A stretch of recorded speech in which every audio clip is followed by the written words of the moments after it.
Morning sir, good morning sir. Please बैठिए। Thank you sir. Shreya, yes sir. Anthropology में आप अपना आप परिचय दीजिए। सर जैसा आपने बोला, मेरा नाम श्रेया कुमारी है। एंथ्रोपोलॉजी का यूज़ कीजिए आप। अ, थोड़ा सोचने का समय चाहिए सर। सॉरी सर, अभी जहाँ तक मैं रिकॉल कर पा रही हूँ सर, मेरा जन्म औरंगाबाद जिले में हुआ था। नहीं, ये नहीं। ये अच्छा ठीक है, कोई बात नहीं। Okay sir. ठीक है, आप एंथ्रोपोलॉजी को हिंदी में क्या बोलते हैं? मानव विज्ञान।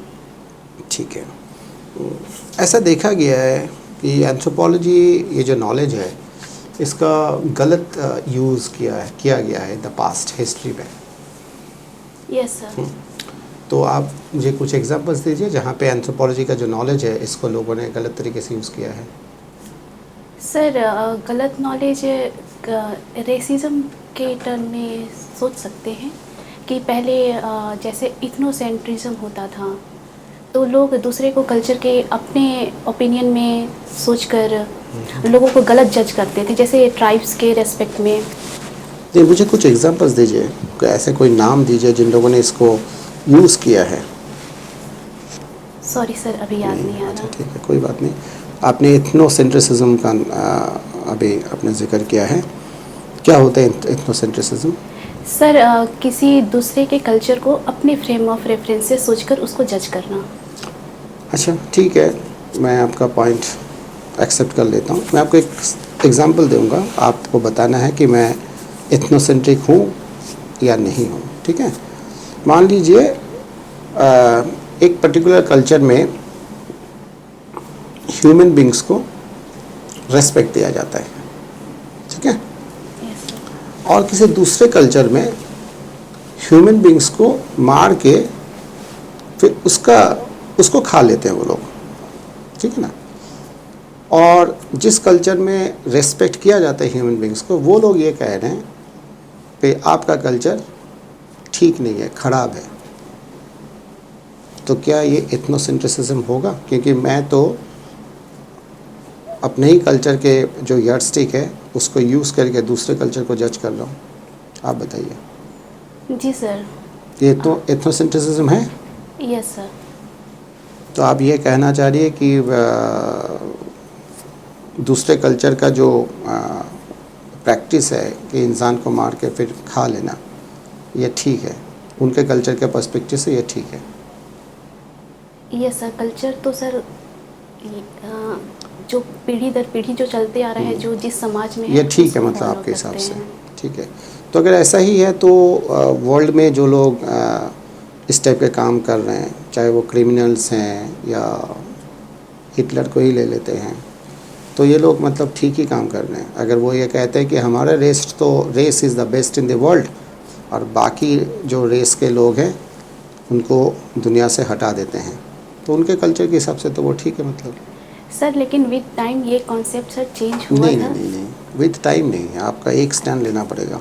अगर आपने Yes, बोला sir. कि ये सही है तो वो भी सही है, फिर हिटलर भी सही है, हिटलर भी यही सब कर रहा था। सर तो जैसे इथनोसेंट्रिज्म है, तो ये कॉन्सेप्ट ही सर गलत साबित हुआ अच्छा है चलो ठीक है, आप एंथ्रोपोलॉजी मुझे में। कल्चरल एब्सोल्यूटिज्म बता दीजिए फिर। अगर आपको एथनोसेंट्रिसिज्म के पॉइंट ऑफ व्यू से नहीं समझ में आ रहा है तो आप मुझे ये समझाइए कि what is cultural absolutism. Sir sorry sir, अभी ऐसा कोई याद चीज़ है नहीं आ पा जिसको रहा है। आप एब्सोल्यूट रहेगा, कल्चर के हिसाब से चेंज नहीं होगा? ऐसा कुछ आप सोच पा रही है जो हर कल्चर में ही होना चाहिए? आपके कल्चर में सही, मेरे कल्चर में गलत, ये नहीं होना चाहिए।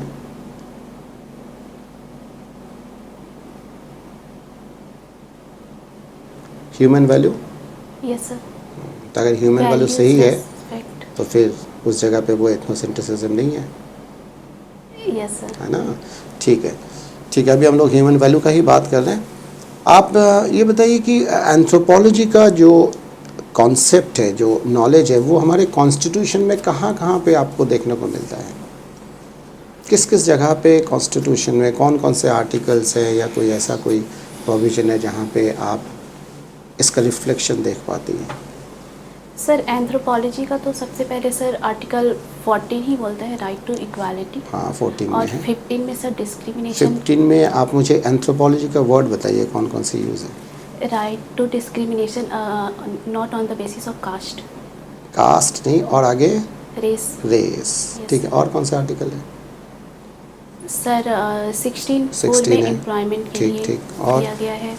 और सर DPSP है नहीं, फंडामेंटल राइट्स में अगर हम फंडामेंटल। आगे जाएं तो सर आर्टिकल 23 ह्यूमन ट्रैफिकिंग के लिए, अच्छा ठीक है। और और आगे बॉन्डेड लेबर। जो कल्चरल राइट्स हैं, यस सर, कौन कौन से आर्टिकल? 25 26 नहीं, वो तो रिलीजन से है। रिलीजन है sir, 29 and 30। 29 and yes 30। Sir. और आगे डीपीएसपी में? सर DPSP में आर्टिकल 46 है जो शेड्यूल कास्ट को एम्पावर के लिए गवर्नमेंट एक्शन ले सकती है। अच्छा, आपको लगता है कि India is a resist country? मैं सर सहमत नहीं हूँ इंडिया आप की सहमत वजह नहीं हैं, लेकिन मैंने तो ऐसा देखा है कि जो नॉर्थ ईस्ट के बच्चे जब दिल्ली में जाते हैं पढ़ाई करने के लिए, उनको एक स्पेसिफिक नाम से वहाँ के लोग बुलाते हैं। से। आपको सर पता है ना? मैं सर स्पेसिफिक नाम तो नहीं जानती हूँ, हाँ, लेकिन न्यूज़पेपर में तो आपने पढ़ा भी होगा, एक दो साल पहले किसी नॉर्थ ईस्ट के जो कोई स्टूडेंट है उसको तो दिल्ली में मार भी दिया। सर ऐसा कभी सुना है आपको आपने कि हम लोग जब बाहर जाते हैं, बिहार के लोग बाहर जाते हैं तो बाहर के लोग कई बार हमें सरकास्टिकली बिहारी बोल के बुलाते हैं, यस सर। तो क्या रेसिज्म नहीं है? नहीं सर, नहीं है? ये रेसिज्म का एग्जाम्पल नहीं हो सकता है। अच्छा, सर बिहारी तो एक स्टेट से आए हैं तो बिहारी शो करते हैं, जैसे लेकिन कोई सरकास्टिकली बोलना हाँ सर, तो जैसे सर तो पंजाब से भी रेसिज्म कोई ही तो आते है। हैं तो सर तो पंजाबी तो बोलते ही हैं, तो ये तो अपने ऊपर डिपेंड करता है ना कि मुझे कैसे तो कहना लगता है कि इंडिया, पूरे इंडिया में लोग सब रेसिस्ट हैं। लोग एक दूसरे को ऐसे ही बुलाते हैं। ठीक है, लास्ट क्वेश्चन मेरे साइड से। आप एंथ्रोपोलॉजी का जो नॉलेज है इसको सिविल सर्विसेज में किस जगह पे यूज़ कर पाएंगे एग्जैक्टली? सर जैसे एंथ्रोपोलॉजी में हमने पढ़ा है अप्लाइड एंड एक्शन एंथ्रोपोलॉजी, जिसका सर डायरेक्ट यूज होता है एडमिनिस्ट्रेशन में, पॉलिसी मेकिंग में। तो सर मुझे ऐसा लगता है कि एज एन एंथ्रोपोलॉजिस्ट जो हमने पढ़ा है जैसे ट्राइब के बारे में, उनका मैं अगर आपको एक इजी कर देता हूँ क्वेश्चन को। मान लीजिए एक हेल्थ पॉलिसी बन रहा यस है सर। ना, और आपको चार्ज दे दिया गया है कि आप एक हेल्थ पॉलिसी को बनाइए, और आपको ध्यान में रखना है कि एंथ्रोपोलॉजी का जो नॉलेज है उसको माइंड में रख के हेल्थ पॉलिसी आपको बनाना है। आप मुझे एक ऐसा हेल्थ पॉलिसी बनाइए जहाँ पे एंथ्रोपोलॉजी का यूज़ दिख जाएगा कि आपके पास नॉलेज है इसलिए आपने ऐसा हेल्थ पॉलिसी बनाया है। सर हेल्थ पॉलिसी में जैसे पहले हम कैटेगराइज कर सकते हैं कौन किस ग्रुप में आते हैं। जैसे मान लीजिए अगर किसी को ब्लड की ज़रूरत पड़ती है तो उसके लिए अलग से ब्लड बैंक में, तो अगर एक पर्टिकुलर हमें पता रहेगा कि कौन से ब्लड ग्रुप की ज़्यादा आवश्यकता है तो इस नहीं, मैं ये कह रहा हूँ, मान लीजिए नॉर्थ ईस्ट के जो लोग हैं सर, और जो हमारे साउथ के जो लोग हैं या नॉर्थ इंडिया के जो लोग हैं, क्या ये सभी के लिए एक जैसा हेल्थ पॉलिसी बनना चाहिए या इसमें कोई वेरिएशन आ सकता है डिपेंडिंग अपन कि वो किस रेस से बिलोंग कर रहे हैं? सर डिफरेंस आ सकता है। जैसे हम देखा गया है कि जैसे जो भी लोग इक्वेटर के पास होते हैं तो वो ज़्यादातर सिकल सेल एनीमिया ऐसे उस डिजीज़ से ग्रसित रहते हैं। तो उस हिसाब से रीजन वाइज कोई कोई डिजीज होते हैं जो पर्टिकुलर उस एरिया को इफ़ेक्ट करते हैं। तो सर इस हिसाब से कर सकते हैं policy making. Okay, thank you sir. Shreya, yes sir. आपका एक बैकग्राउंड है, ठीक है? उस बैकग्राउंड के बेस पे हमें बताइए कि आप एक अच्छी सिविल सर्वेंट बन सकती हैं या साबित हो सकती हैं। Yes sir. कैसे? सर मैं ऐसा मानती हूँ मेरे अंदर डिटर्मिनेशन है, मेरे अंदर कॉन्फिडेंस है, मेरे अंदर पंक्चुअलिटी है और मेरे सर अंदर पेशेंस एंड परजीवरेंस है। तो मुझे लगता है सर सिविल सर्वेंट में ये ऐसी क्वालिटीज़ होनी चाहिए। आप ऐसा मानती हैं, ठीक है? आप मानती हैं, आपने बोल दिया तो हम भी मान लेते हैं, बट उसके अदर देन दैट भी कुछ बैकग्राउंड है आपका, बिकॉज ये जितनी चीज़ें आपने बोली हैं ये हमें नहीं दिख रही हैं। अब उस बैकग्राउंड पे आइए जो हमें दिख रहा है। Academic background sir. Yes sir. हाँ, वो कैसे हेल्प करेगा आपका एकेडमिक बैकग्राउंड, जो भी सब्जेक्ट आपने स्टडी किया है वो? सर मुझे लगता है जैसे मेरा बैकग्राउंड इंजीनियरिंग है, तो जो रैशनल थिंकिंग होती है या फिर जो हमें एक्सपोजर मिला है पब्लिक डीलिंग या जो भी तरीके से, तो मुझे लगता है सर कि ये एडमिनिस्ट्रेशन में जो ग्रास रूट लेवल पर पीपल टू पीपल कांटेक्ट होता है तो वो हेल्प कर सकता है। अच्छा, लेकिन आपकी इंजीनियरिंग एक स्पेशलाइज्ड है मेटलर्जी, तो इसका कोई एडेड बेनिफिट मिलेगा? सर डायरेक्टली तो नहीं, लेकिन इनडायरेक्टली तो सर हेल्प हो सकता कैसे? है। कैसे? सर जैसे कुछ साल पहले ऐसा केस देखा गया था कि जैसे कहीं माइनिंग होता है किसी भी एरिया में, तो एडमिनिस्ट्रेटर को अगर पहले से पता रहे कि यहाँ पर इस मिनरल्स के ओर मिलते हैं और वहाँ जो भी लोग रहते हैं, तो वहाँ अगर माइनिंग होना है या जो भी चीज़ें मशीन चाहिए, कैसे किस का प्रोसेस होना है, तो हमें पहले से पता रहेगा, तो हम मुझे लगता है सर हेल्प हो सकता है। बट ये तो एक स्पेशल केस हो गया ना, और आपको तो अभी पता ही नहीं कि आपकी पोस्टिंग किस डिपार्टमेंट में होगी, तो कोई जनरलाइज्ड बेनिफिट है आपके दिमाग में? ये तो स्पेशल केस हो गया ना। Yes sir. एक जनरल सा बेनिफिट जो किसी भी डिपार्टमेंट में आप अप्लाई कर सको, जो कि आपने मेटलर्जी से सीखा हो। सॉरी सर, मैं समझ नहीं पा रही अभी। ओके, माइनिंग और क्वारिंग में क्या डिफरेंस है? सर माइनिंग में एक्सट्रैक्ट करने का प्रोसेस है, जैसे ओपन कास्ट माइनिंग होता है, डीप माइनिंग होता है, और सॉरी सर सेकंड टर्म में सुन नहीं पाई। क्वारिंग? सर अभी मुझे ये टर्म याद नहीं आ रहा है सर। ठीक। ट्रेडिशन और कल्चर में क्या डिफरेंस है? सर कल्चर ये होता है जो सेट ऑफ कॉम्प्लेक्स होता है, जिसमें नॉलेज, फेथ, बिलीव्स जो सर ट्रांसमिट होते हैं वन जनरेशन से नेक्स्ट जनरेशन में। ट्रेडिशन ट्रांसमिट नहीं होते? ट्रेडिशन भी सर ट्रांसमिट होता है सर। मुझे अभी ये याद आ रहा है सर। ठीक है, आपकी हॉबी है सॉल्विंग सुडोकू, यस सर। ये कैसे बेनिफिशियल हो गया आपके एडमिनिस्ट्रेटिव जॉब में? सर सुडोकू सॉल्व करना कहीं ना कहीं नंबर के साथ प्ले करना होता है, तो ये सर एक शार्प माइंड प्रदान करता है। जैसे माइंड शार्प होता है, और सर कहीं ना कहीं फ्री टाइम में अगर सुडोकू सॉल्व करो तो स्ट्रेस रिलीफ होता है, और सर इससे एक कॉन्फिडेंस जनरेट होता है, और थिंकिंग लेवल सर इम्प्रूव होती है। हाँ, यानी ये सारी जो भी बेनिफिट्स आप मुझे बता रहे हो, ये तो सारी आपके पर्सनल लेवल पे हो गई ना? Yes sir. ठीक है, फिर आप उसको अपने सोसाइटी के बेटरमेंट के लिए कैसे यूज़ कर सकते हो?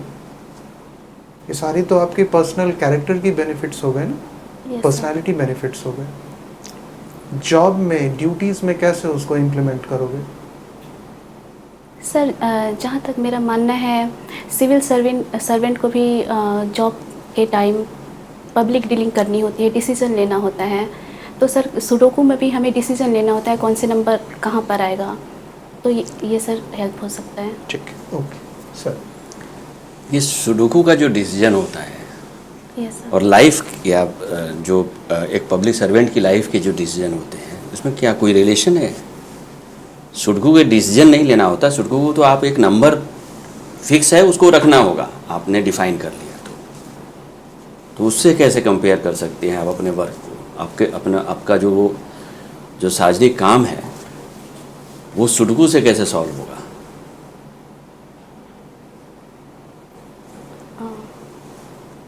सर जहाँ तक मैं भी समझ पा रही हूँ, सर सुडोकू में फ्यूचरिस्टिक वे में देखा जाता है। क्या होता है उसमें फ्यूचरिस्टिक वे में? जहाँ पे अगर 3 आना है, यस सर। वहाँ 3 आना है, उसमें फ्यूचर में 4 तो नहीं आ सकता वहाँ पर।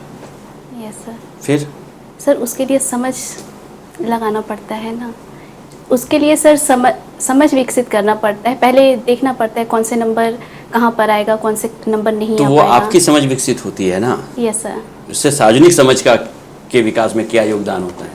जो सर पूछ रहे थे उसी सवाल को मैं और जानना चाहता हूँ। अच्छा। आपने कहा है कि इंजीनियरिंग पढ़ने का जो आपने पढ़ी है इंजीनियरिंग, वो आप कह रही हैं कि इससे रैशनल थिंकिंग आती है।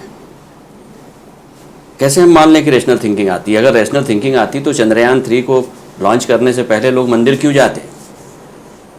वो रैशनल थिंकिंग है। सारे के सारे इंजीनियर जो हैं वो मंदिरों की तरफ भागते रहते हैं।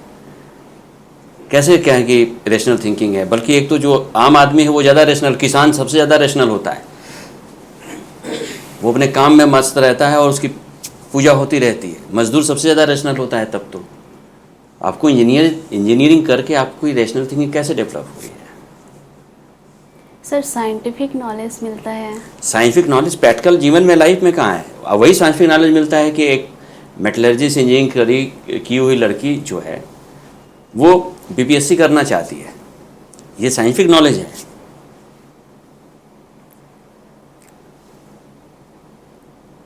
सर अभी के टाइम पे अगर देखा जाए तो करियर ग्रोथ के लिए हर लोग कहीं ना कहीं आगे बढ़ना चाहते हैं। यानी मेटलर्जी में कैरियर ग्रोथ नहीं थी? सर मुझे ऐसा अवसर नहीं मिला उसमें करियर ग्रोथ कर पाने का। कभी ये दिमाग में नहीं आया कि बिहार की माइंस, बिहार और झारखंड की जो माइंस हैं जहाँ से माइका निकाला जाता है, उसमें सबसे ज़्यादा प्रयोग बच्चों का किया जाता है और उसका एक बैड इफेक्ट बच्चों के ऊपर आता है। ये पूरा सिस्टम उसके पक्ष में खड़ा रहता है। तो एक लोक सेवक बनने की जगह, एक सिविल सर्वेंट बनने की जगह, एक सोशल वर्कर बन के हम उस इशू को उठा सकते थे और उन बच्चों को बचा सकते थे, अगर साइंटिफिक टेम्परामेंट की बात हो रही है तो। सर तो इसके लिए जो लॉ सर अभी है वो तो फॉलो नहीं हो रहे हैं। तो सर उसे अच्छे से इम्प्लीमेंट करने की ज़रूरत है। कैसे करेंगे आप? अगर लॉ, आपका जो मंत्री है उसकी ही खान है वहाँ पर जहाँ से माइका निकल रहा हो, तो आप कैसे करेंगे? सर चाहे प्रोसेस क्या होगी? आप यही केस स्टडी बता दीजिए। आप कैसे कन्विंस करेंगे मंत्री को, या कैसे अपने सिस्टम को या अपने डिपार्टमेंट को कन्विंस करेंगी कि बच्चों को उसमें शामिल ना किया जाए? मना होने के बावजूद ही बच्चे शामिल किए जा रहे हैं और उसका कुछ नहीं हो रहा है। वो खदान आपके मंत्री जी की है। सर तो ये इलीगल एक्टिविटी के अंदर आएगा? जाहिर सी बात है, उस पर छोड़ दीजिए, आप अपने एक्शन को बताइए। तो सर जो भी लीगल प्रोसीजर होंगे कि अगर 14 वर्ष से कम के बच्चों को किसी खदान में काम करने का मना है, उसके जो प्रावधान है सर। आपको मालूम है कि आपकी नौकरी जा सकती है? सर नौकरी के चलते सर कानून का उल्लंघन तो नहीं किया जा सकता है। फिर आप अपने बॉस पर क्वेश्चन उठाएंगे? सर सीनियरिटी की बात नहीं हो रही है, मेरे अंडर में जो भी प्रोसीजर होंगे मैं वही कह रहा हूँ कि मैं जानना चाहता हूँ क्या करेंगे सर। आगे प्रोसेस क्या होगा, चलिए यही बताइए। सर अगर मैं वहाँ की सिविल सर्वेंट हुई तो मेरे एरिया में अगर ऐसा होगा तो जो भी लीगल प्रोसीजर होंगे मैं सर उसको फॉलो करूँगी। बस चलिए। ग्लोबल साउथ का एंथ्रोपोलॉजिकल कॉन्सेप्ट क्या है? Sir global south developing countries को डिनोट करता है, जो इक्वेटर के मेनली जो इक्वेटर के बिलो कंट्रीज़ हैं जो डेवलपमेंट से काफ़ी पीछे रह चुके हैं।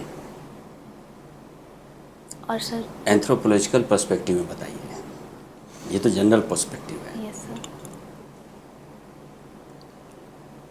Sorry sir. ग्लोबल और नॉर्थ के एनवायरनमेंट मूवमेंट के बारे में आपने सुना है कभी? Sorry sir. ग्लोबल साउथ के एनवायरनमेंट मूवमेंट और ग्लोबल साउथ के और ग्लोबल नॉर्थ के एनवायरनमेंट मूवमेंट के बारे में कभी आपने सुना है? No sir. नहीं सुना है। ये आपके एंथ्रोपोलॉजी का एक बड़ा चैप्टर है, बड़ा कॉन्सेप्ट है। चलिए एक चीज़ और हमें बताइए कि क्या कल्चर को प्रिजर्व किया जा सकता है? तो ऐसा मैं और आसान कर दूं कि क्या मैं कल्चर को यहाँ से उठाकर, इन बिहार के कल्चर को बिहार से उठाकर तमिलनाडु में प्रिजर्व कर सकता हूँ? सर कल्चर ट्रांसमिट होता है और प्रिजर्व करने का मतलब जहाँ तक मैं समझ पा रही हूँ सर कि जैसे बिहार, मतलब अगर मैं बिहार को, पूरा बिहार जैसे जो कंट्री में हमारा बिहार है उसको निकाल दिया मैंने यस सर। वहाँ से, और उठाकर उसको तमिलनाडु की जगह रख दिया यस सर। और तमिलनाडु को यहाँ रख दिया, तो तमिलनाडु को छोड़ दीजिए भैया, बिहार का कल्चर वहाँ प्रिजर्व हो जाएगा। सर कहीं कल्चर कहीं ना कहीं सर ज्योग्राफी से भी रिलेटेड होता है। जो जिस परिवेश में रहते हैं, जहाँ जिसका इन्वायरमेंट रहता है, वहाँ से कल्चर भी उत्पन्न होता है। तो सर अगर कुछ हद तक एक दो प्रभाव बताइए ना एनवायरनमेंट के कल्चर पे। भारत जैसे बिहार के एनवायरनमेंट में क्या ऐसा खास है जो कि अदर स्टेट में नहीं है, जो उसके पोजीशन फिजिकल, जो उसकी भौगोलिक पोजीशन है उसकी वजह से आया, भौगोलिक स्थिति की वजह से आया? सर बिहार में जैसे पहले से देखा गया है, जैसे लोहे का सबसे पहला अभी कुछ नहीं बता पा रही है। अभी हम ये कहें कि भाई ये बिहार की भौगोलिक स्थिति की देन है। Yes sir.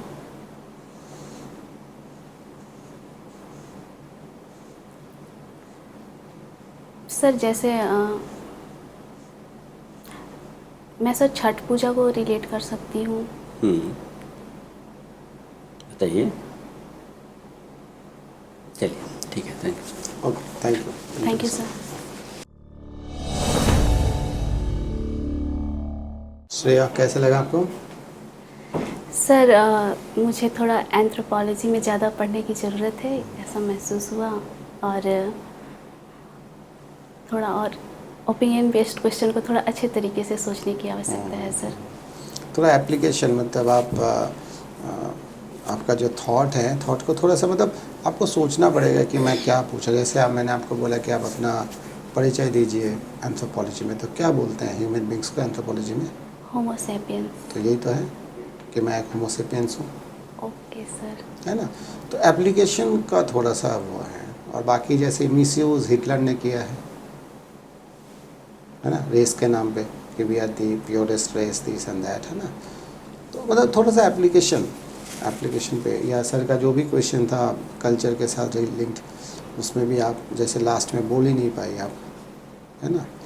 तो थोड़ा एंथ्रोपोलॉजी को देखिए, और मेटलर्जी सर का जो क्वेश्चन था, वो जो माइनिंग एंड कोडिंग, वो तो बता ही देना चाहिए था आपको, है ना? डिफरेंस आपको पता है या नहीं? सर क्वेरिंग के बारे में नहीं पढ़ी वायरिंग तो हूँ। बेसिकली उस मटेरियल को ही निकालते हैं, ओके सर। और माइनिंग में उस मटेरियल के अंदर जो वो रहता है ना, Impurities अंदर तो उसके, हाँ, ज़मीन के नीचे जो दबा हुआ रहता है ना, उसको हम निकालते हैं। Yes, sir. That is mining. जैसे कोल को निकाल लिया, माइनिंग। माइनिंग। बट अगर हम उस मटेरियल को ही निकाल लेते हैं, अंदर से कोई पर्टिकुलर मटेरियल जो जिससे बना हुआ है इंटीरियर, उसी को अगर हम निकाल लेते हैं एज इट इज़, तो वो कोडिंग हो गया, ठीक है ना? इस टाइप से थोड़ा सा और आपको देखना पड़ेगा। तो आपका बेसिक्स है मेटलर्जी एंड ऑल, ठीक है ना? Otherwise you are a very good candidate. Smiling face है, आप कम्युनिकेशन भी ठीक ठाक है, बॉडी लैंग्वेज, बॉडी पोस्चर सब ठीक है। चलो, और कुछ है आपके माइंड में क्वेश्चन? सर जैसे मेरा ये है कि मैं कुछ दिन एनजीओज में काम की हूँ, तो क्या मुझे सर वो मेंशन करना चाहिए या मेंशन नहीं? करने में कोई बुराई नहीं अगर आपने काम किया है, लेकिन you should be ready with your sets of questions कि ये क्वेश्चंस पूछ सकते हैं। जैसे एनजीओ क्या है, एनजीओ के जो किस टाइप से एनजीओ रजिस्टर्ड होते हैं, एनजीओ के साथ नीति आयोग का क्या कनेक्शन है आज के डेट में है ना? तो वो फिर आ जाएगा, फिर हो सकता है नीति आयोग में वो घुस जाए, ये भी देखना पड़ेगा, है ना? तो इस टाइप के, या मान लीजिए एनजीओ के साथ करप्शन एक लिंक है, तो बहुत सारे एनजीओज ऐसे हैं जो जहाँ पे पैसा वो होता है, तो अब करप्शन में एक इशू वो भी आ सकता है। तो you should be ready with your questions and answers कि ये पूछ सकते हैं वो लोग। But if you are comfortable, अगर इंटरव्यू को अपने ही डायरेक्शन में ले जाना है, तो आपको फिर प्रिपरेशन करना पड़ेगा, और नहीं तो वो कुछ भी पूछेंगे। अगर आप चाहते हैं कि इंटरव्यू आपके स्ट्रेंथ पे हो, तो फिर अच्छी तरीके से तैयारी कर लीजिए उस पॉइंट, उसमें फिर वो क्वेश्चन आएंगे, तो फिर आप जैसे जैसे बताएंगे, फिर वहीं से क्वेश्चन आपका निकलता चला जाएगा, आपके हिसाब से फिर इंटरव्यू होगा, और नहीं तो वो कुछ भी पूछेंगे आपसे। तो सर दोनों में से बेनिफिशियल कौन सा है? बेनिफिशियल मतलब आपको डिसाइड करना है कि अगर आप तैयारी कर लेते हैं ठीक से क्वेश्चंस एंड आंसर्स, तो बेनिफिशियल है। अगर आपने सिंपली लिख दिया और कुछ तैयारी नहीं है, तो फिर आपके लिए डेंजरस है। ठीक है ना, ये है बेसिक। ठीक है sir, thank you so much sir.